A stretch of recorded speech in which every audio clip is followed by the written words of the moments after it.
see, in recovery, right, we use a different technique. I went for a course called Comprehensive Validation Therapy. Just how have you heard about CBT? Yeah. Cognitive behavior therapy. Because they felt cognitive behavior therapy, when you marry it to 12 step, it works well, better for recovery. And that's what they called it, comprehensive validation therapy. This comes from Washington State. Marshall Linehan, do you know about her? She's the one who developed CBT. She says there is a piece in recovery that has, like, behavior issues as well. So when that combines, the recovery is like very challenging because we are addressing only medication management, but not the behavior management. People who are addicted are super smart, and the reason for addiction is because they're bored or tired. Simple, very, very simple. Because you're bored out of your mind, whether it's a relationship or a job or something. Nothing is exciting anymore. And the super brilliant mind is trying to say, what the point? Like I cannot see the point. And also, like, trying to project the world the way we see it instead of, like, looking at it, the same problem another way. Like, they said, if by chance we create a solution that makes the problem obsolete, then there will be no problem, right? Like, so we were trying to create big buildings, so we'll have a great giant library structure and stuff. We spend so much energy. Internet comes, boom. Like, you understand what I'm saying, right? So that's what visionaries are about. Okay, so recovery is about understanding what we lost and how to figure out to get that back in a way that breaks the old thinking. Okay, so my teacher's teacher, like, he says it in another way. My teacher is my sponsor.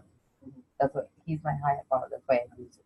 I use 12-step model because for America, the religion is 12-step. Seriously, like I feel we are so what is it called? A mix, like potlucks. Yeah, like, it's like our own gumbo soup. Yeah. So my teacher's teacher said this way. He said, thinking is created by fish, it seems, in evolution. So that's why, like, when it's very amazing. I have a fish tank. I'll be very far away, but the fish, when they group them together, I feel so guilty. I want to go feed them because they can control our thinking, because the thinking started with them. So who's thinking? So then comes the feeling, because by that thinking you create a feeling, and the feeling is where addiction issue becomes a problem, because then we say, okay, when is the memory of the feeling? When did I feel hurt the first time? And I don't want to feel this. I want to mask. So the memory, if it is sweet, we build it. If it is bad, we want to, like, not associate with the person or situation, right? That triad. And by doing that, we create a relationship with this group. You understand? So thinking, memory, relationship becomes like a triangle. You understand, right? So that allows us to create action.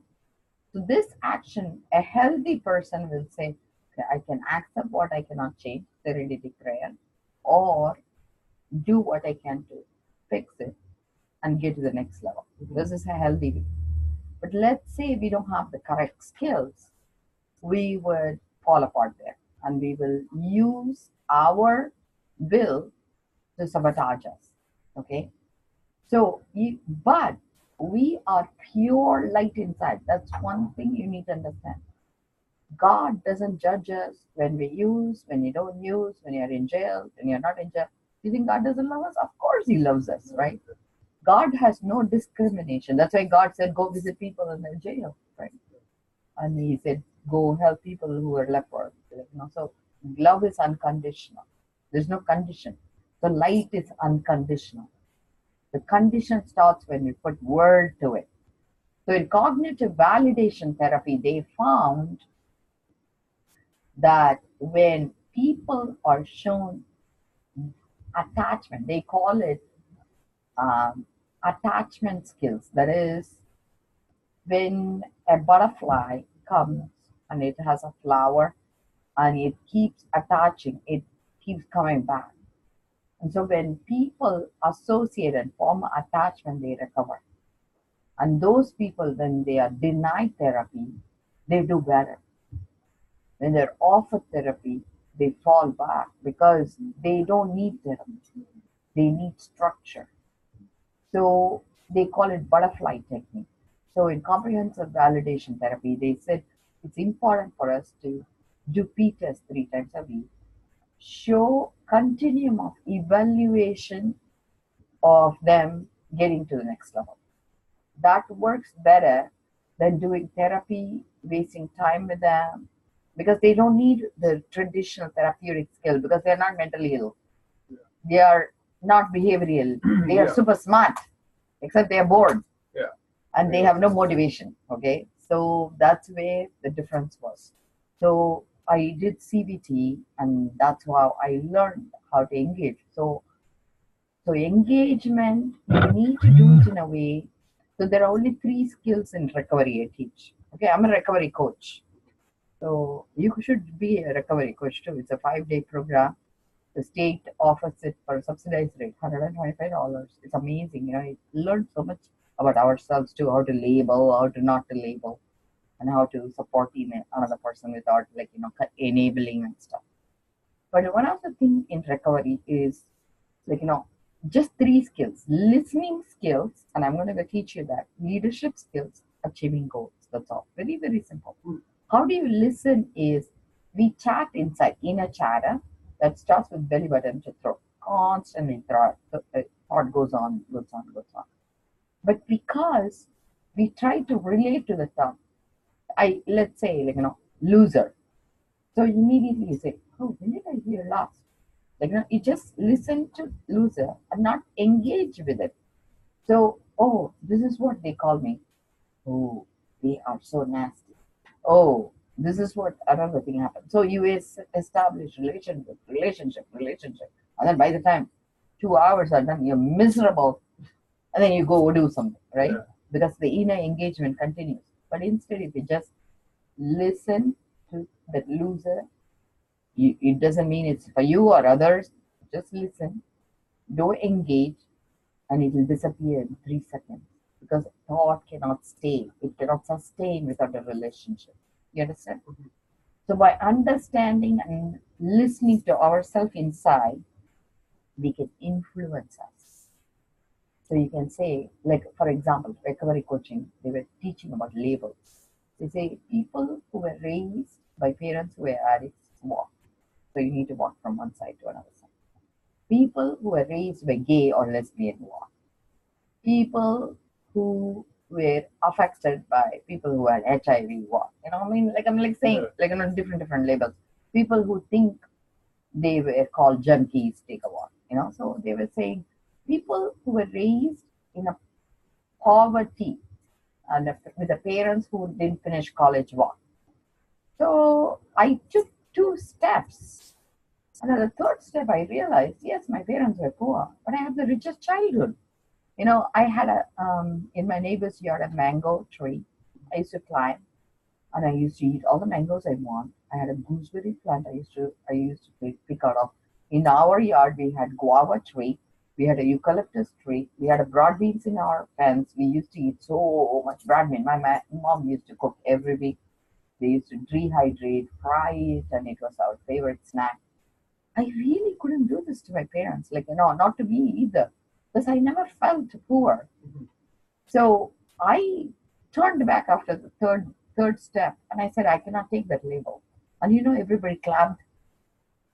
Isn't that interesting? So nobody thought of walking back. So you become a legacy, right? Like you trend set. So I'm saying, don't think the other person's way. Just because she's a teacher doesn't mean. And the interesting thing happened with recovery coaching. The reason I even went is Visas, Bureau of Substance Abuse, is going to put together a big recovery coach academy. People are going to be paid after the funding comes in $28 per hour. For that, you need to have, I think, 5,000 hours. Okay, by July of either this year or last year, if you haven't finished recovery coaching or something, they cannot grandfather you in. So you need to have some supervisory hours and stuff. I don't know whether they're going to take it back, these regulations. But anyway, so I decided I want to be a supervisor. I already had all the titles, but I want to understand what they learn so that when they come and I have to supervise them, I need to know what, because they all, like there is a saying, it seems one guy went and said to the other guy, I have had like 10 years of experience, like how you say 10 years of sobriety and stuff. I don't need anything more. So I want to know what you're going to offer me. So that saying says, write in a paper all that you learned spiritually. And I'll teach you what you haven't learned yet. So it took him like 2-3 days, and he goes back and says, I don't know anything. So I wanted to be a supervisor because the challenging part with recovery coaching is, oh, I know that. So I want to know what they learn, okay? Yeah. Because what they learn is probably they think is all in recovery, right? So I wanted to learn what they learn so that I can teach them better. So that's the reason I went. And do you know what they did? There is a psychologist there. She made me stand up in front of everybody and apologize because being a doctor, it intimidated her that I attended the program. In front of everybody, I had to apologize. I said, I'm so sorry. I made you feel intimidated. So then the evening comes, and I know how to put 2 and 2 together and get it to 8, you know. So I waited. Evening, they always do what is good about the program, what is bad about the program. Okay. So they made me ask. The evening said, "Hey, we want to share. What did you learn? What we could do better?" Okay, it's like Q&A. So I actually stood up and I said, hey, the food was great. I said, I am so grateful you guys gave me free food. And I looked at the person who taught me and I said, shame on you to label me and shame me in front of everybody. And I said, I needed to say this to you. You being a teacher, you could have told her in a powerful manner, don't let another person intimidate you. Instead, you made her a victim. And I said, victim only teaches people to be powerless. My teacher teaches me power of living. It's a choice. If you're intimidated, I went and asked my husband. I said, kid, why do you intimidate me? He says, he looked me in my eyes. He says, Vasu, I have no power to intimidate you. God hasn't given me the power. And that's when it hit me. I said, oh my God, I'm a dumbass. You know? True. So I'm telling her, I said, how dare you do this to me? You know, but I didn't get angry, but I kind of wanted to get my point across to her. Yeah. She being a trainer, she should know what is power of choice. Like smart recovery is about power of choice. My teacher goes beyond that. He says it's power of living. So the whole 12-step program is about becoming wholesome in behavior.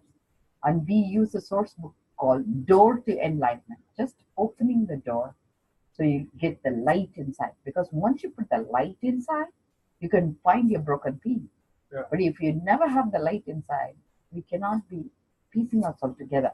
So that being said, my talk is done. I want to ask, because it's going to be on record, what about that issue with the child and the girlfriend that made you trip? Let's see. I was just nervous about being ready, I guess. So what happened? The baby was not planned? No. Okay, so you felt you... I was just anxious about being there for her because my parents weren't around really, so I just wondered. I got worried too much about being perfect, I think is what the issue was. Was it also, were you feeling resentful that she could have planned and not... Like I have seen one kid where the mother got pregnant and he felt she didn't do it in a way that they could agree together, and instead she conveniently forgot to take birth control pill, and so he felt obligated to be in the position. So that's not that. It was more like when she got pregnant. You were. I sort of felt like I got pushed to the side, and then it was like about her and her friends and her family, and I was just the father. But did you was agreeable to the pregnancy? I was excited for it. Like I wasn't. No, no, but like where you We didn't talk about it. It just yeah. happened. So you went you. So you I knew didn't she wasn't you on birth didn't control. clued into the plans. Yeah. So it was like a surprise for you. Yeah, but she didn't plan for it either. Okay, but But it it was was different for her, and you felt pushed. away. I thought once you could, because like she has friends who have kids that the father's not around. So you didn't have enough support. I just felt like I was just what it was just uh, like that. We broke up like 2 months later, and it was just like she's like whatever. Me and Zoe's her name. We'll be fine on ourselves. We don't need just like all this like. I So didn't it was very feel, painful for you to be neglected. Yeah, I just didn't feel like I was being part, No, part of. you were not part of the plan. So that is a little thoughtless. But are you back together now? No. And how is your relationship with the baby? Good. I mean, she's just a baby, so she, I go and see her like once a week. So how is your bondage? Did you bond with the baby or not yet? Somewhat, yeah. I only get to see her for a couple hours a week. Okay. So that like kind of hurt you. Yeah. And is this your first child? Yeah. Okay. And the reason I'm bringing it up is, see, what it is like how I said, we need to listen to ourselves to influence. The other thing is to listen to others so we influence them. So one of the things, this is what three skills, like, I was telling you about. The influencing other person is you need to listen to them without coming to a conclusion. That's very important because what it is her hanging out with her girlfriends, you felt you were neglected. But what I'm saying is you didn't address it in a way that made sense to her. So if you don't talk to their listening, right? Yeah. You need to talk to them in a way, not blaming, like sharing your feeling. I feel overwhelmed and I don't feel that I am part of this group. So what happens is you pushed yourself away by understanding it in another way. So, we should address the issue, whether you like it or not, you're the baby's father, Yeah. right? So, I think by not doing it that way, you cannot influence her decision either. So, you couldn't take control of the situation. Yeah. So, it became out of control for you. Yeah. So, when you don't do it that way, what happens is we cannot create leadership skills. And we cannot create leadership skills, we cannot be the top of the household. You understand? So ends up being she's on the top of the household and you lost out. But remember, life is always a balancing act. The next step is your goal should be to understand how to contribute in a way that you don't lose yourself, but at the same time, you contribute to the child's life. Because whether you like it or not, the court is going to mandate it for you, right? So you can be ahead of that. You can say, okay, this is what I want to contribute. Either you can take care of the child without financially being responsible. Yeah, I give her money. Or if you're financially responsible, trying to see what is like the best way you don't hurt yourself either. So, um, in early recovery, that's all it is. It is about listening. And again, you come back to these three skills, leadership skills, because to lead, you need to do it first. Imagine you are the wife and she's the husband, right? You got pregnant and you have the chore of raising this child, and the person who you got pregnant with is stepping out because they are hurt. Not only you need to manage the new responsibility, you need to be the one to pacify the other person too. So think of it another way. I'm not saying it's good or bad, but some people, especially in pregnancy, the women go through crazy hormones, So and then the third thing is the goal should be you brought a life to this world. And for you, you are that baby's, because the baby gets the knowledge from father figure. So you're going to always be there for the baby. Right now she's not talking, but the minute she says, Dad, I love you, your heart is going to melt, right? So I think it's going to happen. It's going to happen. So for you to be in the child's life, you have to be clean.